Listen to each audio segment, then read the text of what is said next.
बाजूचा मार्किंग आहे तो लुजिंग देणार आहे आणि आतला मार्किंग आहे तो घट्ट करणार आहे. म्हणजे आतलं मार्किंग तुम्ही जर असं केलात, हे पहा साहजिक आहे ना, तुमचा जेव्हा हा आतला मार्किंग इकडे या बाजूला ओढला जाईल किंवा मापापेक्षा अर्धा इंच आत जाईल, तेव्हा तुम्हाला हा दंड घेराची गोलाई आहे ती घट्ट होणार आहे आणि ब्लाऊज तुमचा अजिबात इथून वरती चढणार नाही.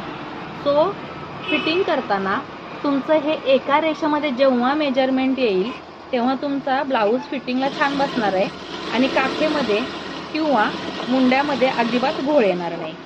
आता एक टिप मी तुम्हाला इथे मारून दाखवतेय फिटिंगसाठीची. उलट्या बाजूने दिसत असेल तर जवळून दाखवते. जेव्हा हे माप आपल्या एका रेषेमध्ये फिटिंग येतं त्यावेळेला आर्म होलचे प्रॉब्लेम खूप सारे असतात, ते सॉल्व्ह होतात. तो बघा इकडे सेंटरचं जे मार्किंग आहे ते बरोबर आहे 42 साईजसाठी.